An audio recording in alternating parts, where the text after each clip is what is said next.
Please listen carefully. Hello, universe. Welcome to the Optimist Daily update. I'm Ariel Tienko. And I'm Kristy Jansen, and we are part of the team behind the Optimist Daily, making solutions the news. We bring you reader-funded solutions news every day in order to change the tenor of the news media, social media, and the direction of your day to help you get focused on what's going right in the world. 7 days a week, we publish positive news stories written by award-winning journalists and delivered online to your inbox and through our social channels. And also, we are sharing these solutions in a commute-worthy, walk-worthy, home office-worthy, get your gloves and hats on, it's cold outside-worthy podcast. Today is Thursday, the 2nd of December, 2021. Yeah. Good morning, Kristy. Good morning, Ariel. I guess that means it's cold where you are in Amsterdam?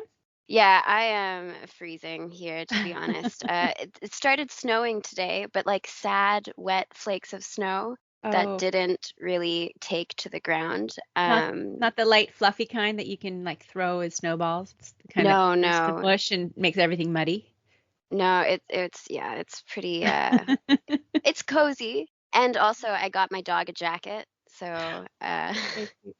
Very cute. she's enjoying the walks again, but you know, I brought her from Costa Rica, so she's not happy about the weather. Well, it's even cold here for me. I know Amelia in Montana and is going to be rolling her eyes, but being in the 50s really makes a difference. I'm happy with my puffy coat, and Tucker's totally thrilled with it because his double layer or triple layer of fur is keeping him warm. He can finally be comfortable, not sweating his head off. Oh yeah, your dog definitely doesn't need a jacket. Does not need a jacket, exactly. But I like it. It's the cozy season. It's time to pull out those Christmas sweaters and puffy socks and mittens. So Yeah, it is refreshing to like throw on some layers and create a complete outfit. It's not really something that I did on the beach. It was more like the less fabric you have on, the better. Yeah. Your sarong was a little too much even. Yeah, exactly. I'd sweat right through that. But here I'm just shivering, but enjoying it as well as much as I can. I'm sure all of our listeners are jealous of the Costa Rica days right now, or maybe not. Who knows? Well, wonderful. So what do you want to talk about? What's your article? Today, I'm going to talk about an article that says scientists strive to map and preserve underground fungal networks. So I'm a really big fan of mushrooms, and there's just so much that we can learn about their function in this world. And I don't know, have you seen Fantastic Fungi? Absolutely. I love that movie. And I have the book to go along with it. I'm still subscribed to the sort of website news updates from them as well. That's amazing. I mean, I wasn't even in the mood to watch that movie, and my friends just threw it on, and then I was captivated. Mm-hmm.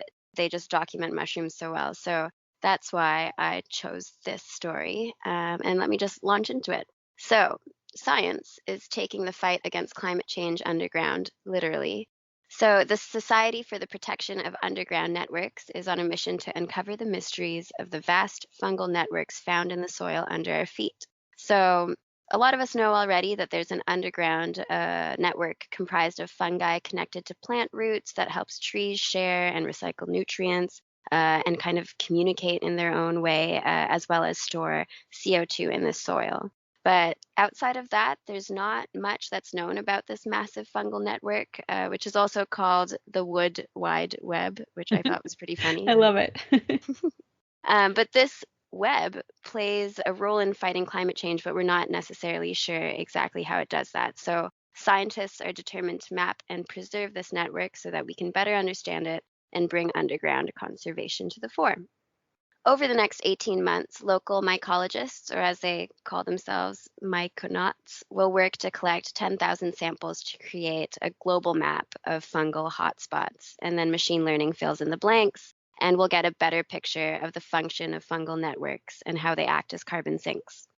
This project is the beginning of an underground climate movement to defend the ancient life support system. And that's a quote from Professor of Evolutionary Biology at Vrije Universiteit Amsterdam, Toby Kiers.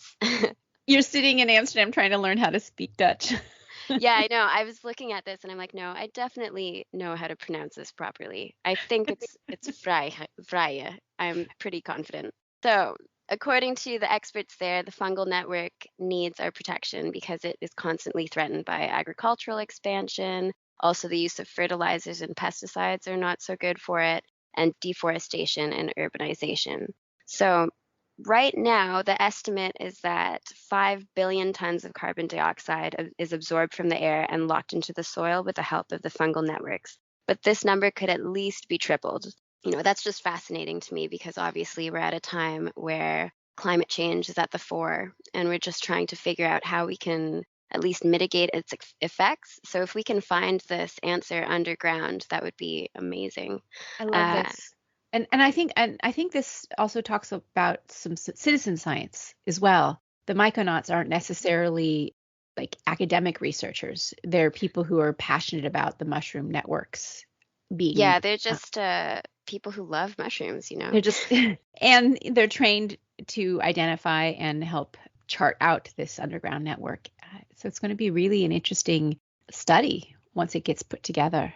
hmm But since we're talking about underground networks, I think your story had to do with overground networks. It does actually, because my story is talking about the New York freeway system, which is and our in the United States, our interstate expressways, our interstate the highway system is a massive network that connects the entire country, and it was imagined explicitly as such, as a sort of a transportation network, a market network, a people moving network. And for it's done that to a large extent. It's a little bit antiquated, as we all know. The bridges and roads need lots of attention. We've underinvested for a whole generation or two generations now. hmm But when they were put in place, they were a little bit, it was just before we had an understanding of what human impacts on the environment can really do. And that's starting to be looked at. So the article that I wanted to talk about, the headline reads, Community and the Environment Get a Boost with New York Freeway Transportation. Um, as I mentioned, many urban highways were built in the 50s and 60s, and they were also deliberately built through neighborhoods which were primarily occupied by people of color, because those or lower income neighborhoods, because they had less political power. The effect that that had was basically divided communities, and it left them in the sort of an economic lurch. Some of these communities were vibrant economic centers, which were kind of killed by the urban freeways that went through their towns. One example is the Cross Bronx Expressway, and that's the main subject of this particular article. It not only does disrupt the sense of community, it also disrupted the economic opportunities for the residents of that area, because the 6-lane freeway, the Bronx Expressway, splits the Bronx into two sort of separate areas, and it contributes to some of the highest asthma rates. The toxic fumes that come off of all that traffic can really take a toll on the human health in the area. hmm So with the new infrastructure bill and other money, which is already committed to projects run by the Department of Transportation, this is starting to be looked at, and they're looking at how to address this take it into a different direction. There was a $2 million feasibility study, which has now outlined a project which is estimated to cost about $1 billion. But the whole goal is to reduce the pollution from the freeway and also help reconnect the communities that were disrupted by placing it where it was placed. It's planning to surround parts of the freeway with noise blocking structures and also green space and other kinds of air filters to help absorb that pollution. It's outlining pedestrian walkways, which would facilitate easier mobility and reconnect the different parts of the Bronx. And it's really a transformative moment in how we imagine our highway system right now. And we have some new funding committed, which is kind of exciting, and hopefully it'll be spent intelligently. Columbia University researcher Peter Mooning, who has been studying this cross Bronx situation and the idea of capping it, which would lower pollution since 2017, has an estimate that the plan would save residents who live close to the freeway approximately $315 each in future medical costs, and would also create an extra month and a half of extra life lived in perfect health. So it's a quantifiable amount of health and savings Life, yeah. each person who lives in the near the freeway.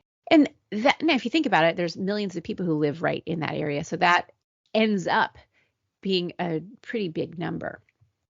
So this is one of the projects that was constructed under the supervision of Robert Moses, who was in charge of New York's development between 1948 and 1972, which I read another article yesterday in the New York Times about another project that he helped to create, which created the East River Park, which is another whole conversation since Hurricane Sandy has been a contentious movement to try to create something which is going to be really beneficial for the people who live near there.